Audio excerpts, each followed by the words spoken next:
This morning's reading is from Matthew chapter 6, verses 19 to 24. Do not lay up for yourselves treasures on earth, where moth and rust destroy and where thieves break in and steal. But lay up for yourselves treasures in heaven, where neither moth nor rust destroys and where thieves do not break in and steal. For where your treasure is, there your heart will be also. The eye is the lamp of the body, so if your eye is healthy, your whole body will be full of light. But if your eye is bad, your whole body will be full of darkness. If then the light in you is darkness, how great is the darkness? No one can serve two masters, for either he will hate the one and love the other, or he will be devoted to the one and despise the other. You cannot serve God and money. This is the reading of God's word. Have you ever needed to help a teenager with math homework before? You know, you're trying to factor polynomials and they're struggling and you're hoping that they don't realize you don't understand. And together, it's pretty bleak. And there's always that moment that happens, that question that gets asked. You've probably all experienced it. They say, when will I ever need to know this in real life? And we all know the answer to the question. They won't. They'll never use it again. It's not practical. But you can't say that in the moment. All you can do is just stick to the script. Hey, let's just focus. We can do this. You need to get good grades, so one day you can put me in a nice senior's home. That's all you can say. But it is an interesting question, isn't it? When will I ever need this for real life? And I think subconsciously, we still ask that question all the time. You know, every time we're being taught something or that we're trying to learn something, we're processing, is this important? When will I ever need this in real life? And I think that's probably why pastors sometimes will start sermons with an illustration. You know, they're trying to pique your interest. They're trying to show you, hey, this text matters. It's relevant for your life. Let's try to, really run with this and allow it to shape us. Well, thankfully this morning, I don't think I need to work really hard to convince anybody that our subject is relevant. We all know money is always relevant.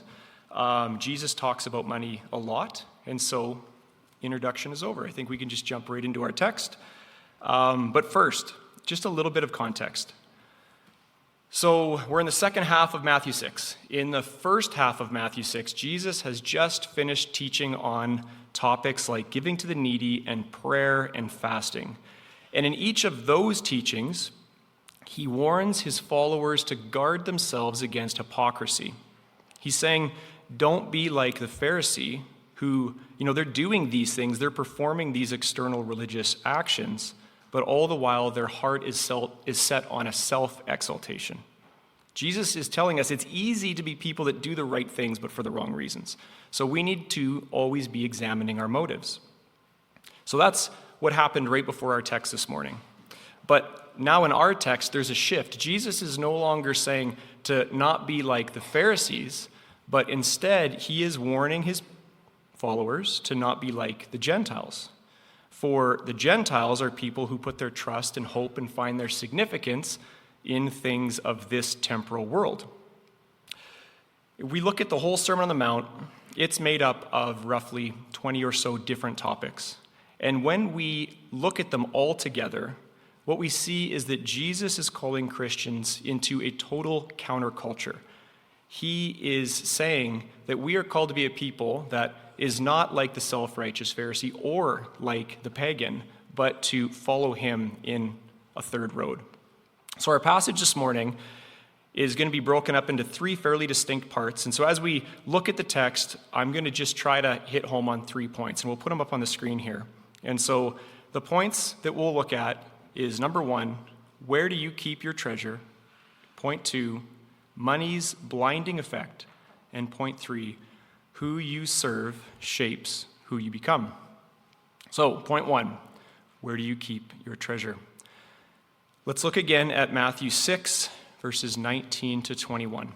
Jesus says, do not lay up for yourselves treasures on earth, where moth and rust destroy and where thieves break in and steal.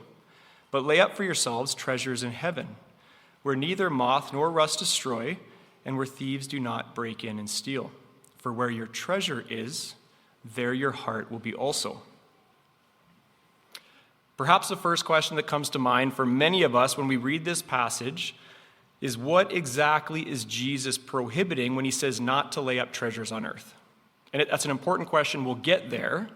But I think before we talk about that, it's helpful to look at the things that Jesus isn't talking about. You see, nowhere in the Bible does it forbid Christians from owning private property. Also, the Bible has nothing against Christians saving some funds when they're in a time of abundance to prepare for a season of lack, or, for that matter, even retirement. Let's look at a couple verses here. Proverbs 6, verses 6 to 8 says, "Go to the ant, O sluggard, consider her ways and be wise. Without having any chief, officer, or ruler, she prepares her bread in summer and gathers food in harvest." So here we're seeing that there's wisdom in working hard when there's work to be done and having something for ourselves in a season of lack, or even having something to share with others in that season. This is wisdom according to the Bible. If we move to the New Testament, Paul has some strong words for us in 1 Timothy 5:8. He says, "If anyone does not provide for his relatives, and especially for members of his household, he has denied the faith and is worse than an unbeliever." So here we see that there is a foundational truth about a follower of Jesus, is someone who is seeking to provide for those around them. And, that requires living a life probably more than just day to day. And not only this, we can look at lots of other passages that talk about the blessing that come with passing on an inheritance to your family after you. Also, we see that God is honored when we enjoy and when we give thanks to him for the material blessings that he has richly provided to us. So what is it then? I think we need to keep all those things in mind. What is it then that Jesus is forbidding in this passage? Well, to state it really simply, Jesus forbids his followers from a selfish accumulation of goods. Or I'm going to put a quote up here. I love how John Stott puts it. He says, "Jesus forbids his followers from extravagant and luxurious living, from the hard-heartedness which does not feel the colossal need of the world's underprivileged people, from the foolish fantasy that a person's life consists in the abundance of their possessions, and from the materialism which tethers our hearts to the earth." These earthly treasures that we're prone to covet and to store up for ourselves, Jesus is reminding us that they're fleeting. In the ancient world, before bank accounts and stocks and bonds, people's wealth was always physical things. Their clothes, food, money, things like that. It was all physical stuff. And of course, they would try to protect it by maybe hiding it or storing it somewhere they thought was secure, or maybe even burying it. But Jesus says, regardless of what you do, your stored up things on earth are always vulnerable.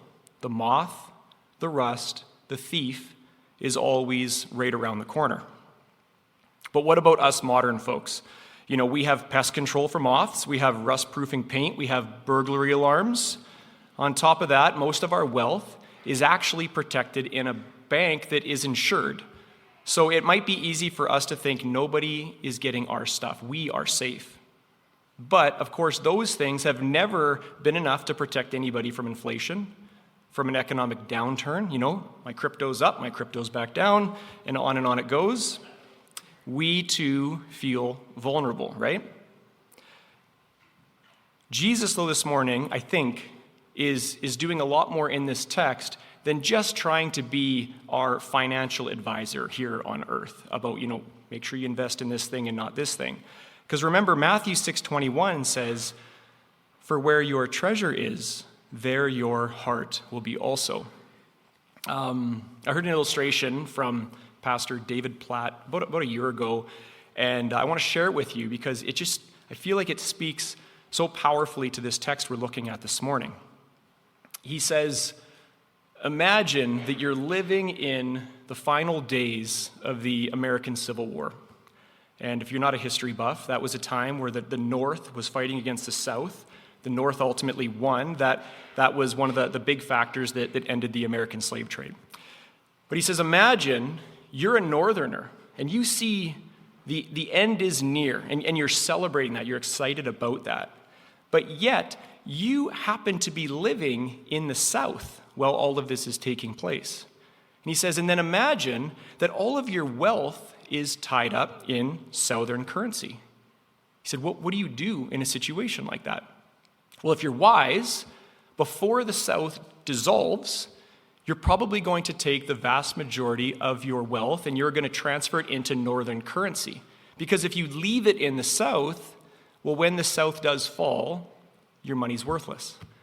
And I think that's so helpful because there's so many parallels to that story to the life of a Christian. You know, if we are Christians, we too are saying we live in a place that isn't our home, that we belong to a better country, and we are anticipating it being ushered in. And so then we have questions that we should be asking ourselves when it comes to what do we do with our wealth? What do we do with our creativity? What do we do with our efforts? Are we just looking at the immediate things right in front of us and we're building ourselves a little empire in a place that is obviously going to evaporate? Or are we saying, I am going to intentionally live a little bit skinny here because I want my best things to be in a place that lasts? I want to build into the kingdom because its value is so far surpassing than what we have here. Where is our treasure? Because Jesus says that is where our heart will be. So point 2, money's blinding effect. Let's read Matthew 6, 22 to 23. Jesus says, the eye is the lamp of the body. So if your eye is healthy, your whole body will be full of light. And if your eye is bad, your whole body will be full of darkness. If then the light in you is darkness, how great is the darkness? You know, this text, it's pretty dense. The meaning of it has, I've missed it many times. And what we'll see here this morning is it actually carries a double meaning with it. So first of all, Jesus is saying what we've already been saying, that what you fix your eyes on, the temporal things or the eternal things, is a signpost. It determines your spiritual state.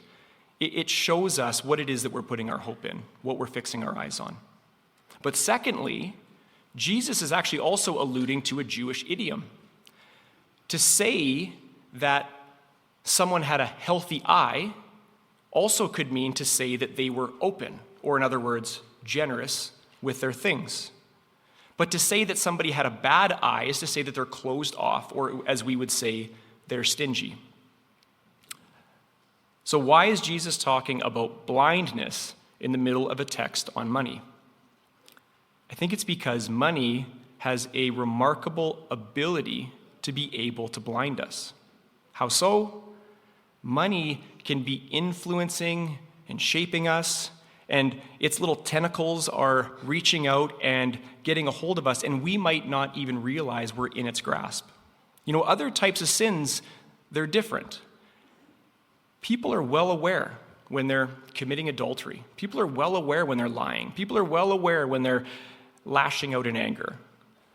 But when Jesus warns us against greed, our consciences aren't even pricked. We always seem to think that he must be talking about somebody else. Let's look at Luke chapter 12, verse 15. I actually have sorry, I should have told you, Steph. I have a different translation, but that's okay. That's okay. I'm just going to read the NIV. I love how it puts it. And it says, Jesus is saying to them, watch out. Be on your guard against all kinds of greed. Life does not consist in the abundance of possessions. See, Jesus doesn't say, watch out, you might be committing adultery.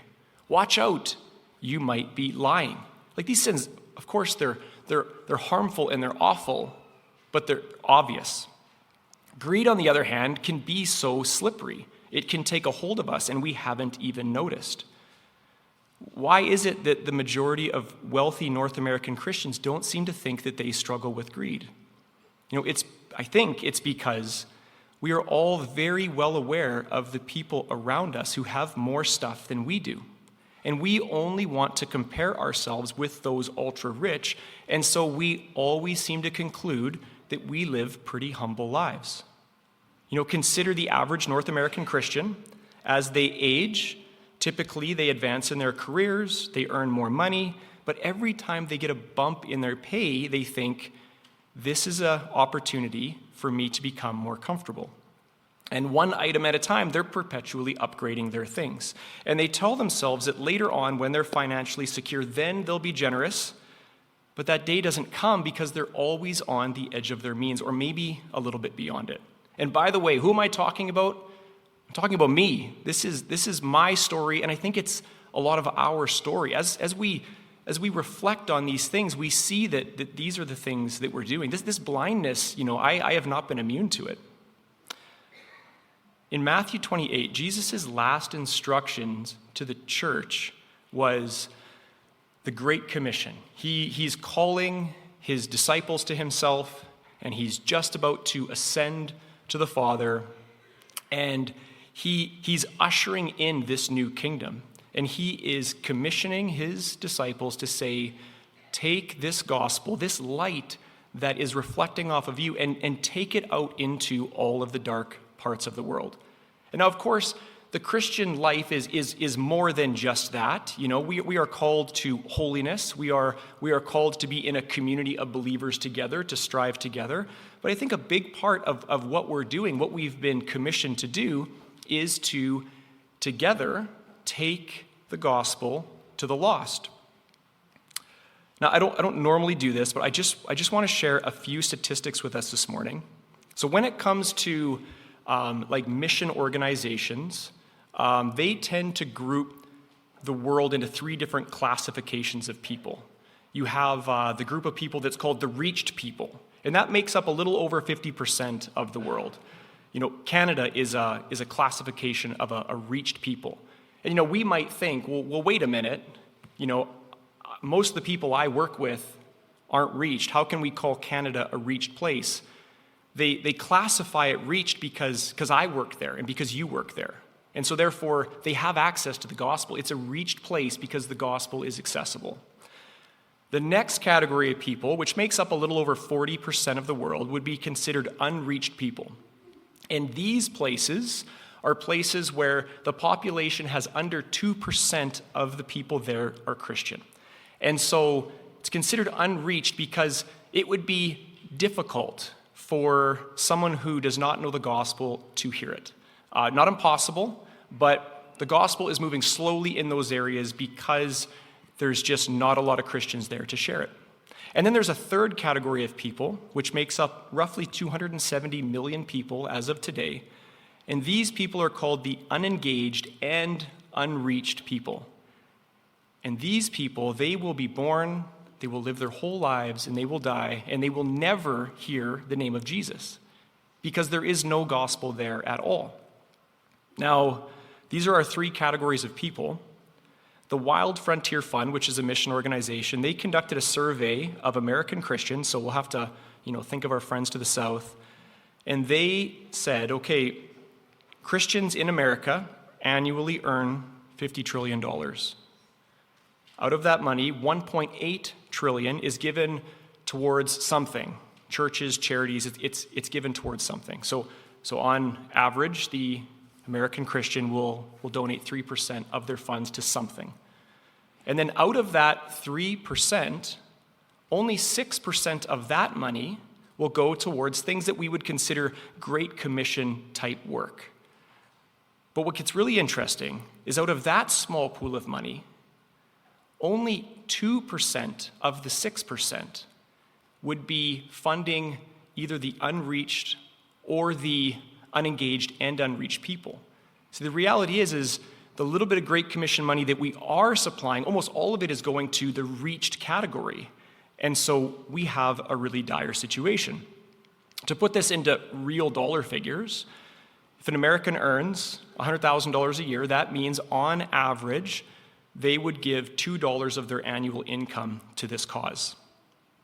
So how is it possible that a nation that has so much excess could see such a big need and yet be unmoved to give towards it? Well, I think it's just showing us that this blindness is prevalent, and it's taken a hold of the affluent church. So, friends, I think it's just so good for us to be looking inwardly at these things and be asking ourselves, has this blindness, affected us in some way? Okay, let's take a look at point 3. Who you serve shapes who you become. Matthew 6:24, Jesus says, "No one can serve two masters, for he will either hate the one and love the other, or he will be devoted to the one and despise the other. You cannot serve God and money." That last sentence I just read, you cannot serve God and money. Older or more literal translations would say, you cannot serve God and mammon. And what Jesus is doing there is he's personifying money. He's making it out to be like a person, like as if it's a God that you could worship. And when we think about this, you can't serve these two different things. We might think, well, sure I can. I have two employers. I'm doing fine in that context. But what this is talking about is an ultimate thing over us. We cannot have two masters. Jesus says we will either be devoted to one and we will despise the other. And so, of course, we ask ourselves these internal questions. Who do we swear allegiance to? I love how Pastor Ben Stewart put it. He says, what do you pray for the most? What do you think the most about? If we follow our thoughts and our prayers and our emotions and especially our spending, it is a path that will lead us to a throne. And who is it that sits on that throne? Or as Tim Keller put it, what are those things that money just fly out of our pockets for? We love it, we need it. When it comes to this thing, it doesn't really even feel like spending at all. For me, like I said, I've been struggling with this text for a bit now. I tend to think, I just need one more fun toy, and then I will be satisfied. If I could just get the motorcycle, if I could just get the old truck that I could work on, maybe that new rifle, if I could just get a better guitar, maybe I wouldn't be so bad at guitar. I just need one more thing, and I will be happy. But I've done this again and again, and I never am happy. When I'm trying to find purpose and significance in stuff, it's like a desert mirage. When I reach out and take hold of it, it still just feels empty. So what do? My heart attaches itself to the next thing, and on I go. But enough about me. I'd like to make you miserable too. What is it that makes money fly out of your pockets? Is it our appearance? Is it what we look like? The clothing, the procedures, the fitness will only be valuable as long as people admire how we look. Maybe we're thinking I'm only valuable if I could one day live in that neighborhood, or if I could get this particular house. Maybe you're thinking, well, I'm not one of those people that, spends all their money on materialism. I'm frugal. I'm a saver, okay? But you're not giving your money away either. You don't have to spend your money for money to be your God. What is it about that bank account with a little bit of a cushion in there that makes us feel more safe? And please, don't mishear me. I am not saying material things are inherently bad. God is the one who provides for us homes for our families, clothing, food, and all sorts of good gifts. And we honor him when he meets our needs, and we thank him for it. But so quickly, instead of holding everything with an open hand and saying, God, I'm yours. You ransomed me.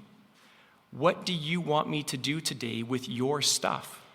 Instead of that, we're tempted to hold on tighter and tighter to material possessions because somewhere inside of us, we are finding hope and security and value in them.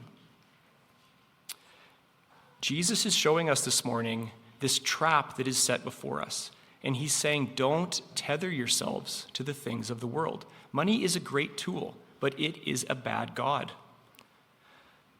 Unfortunately, I have no silver bullet that is just going to kill all of these things at one moment. Like, we all have a brokenness inside of us.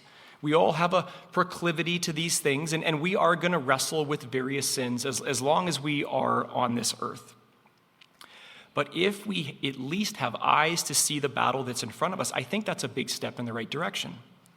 Church, we really need one another. And I'm so grateful that I am surrounded by brothers and sisters who are sanctified further in areas that I'm still growing in. We are blessed when we travel this road together and when we're encouraging one another. Let's be people that remind each other of the worthiness of the kingdom. Something that I say to our youth regularly is, it doesn't matter who you are or what you will become one day in this world. The most important thing you will ever do with your life are those moments that you're living for the kingdom, because those are the only moments that are eternal. As the old hymn says, let me close with this. Turn your eyes upon Jesus. Look full in his wonderful face, and the things of this earth will grow strangely dim in the light of his glory and grace. Amen.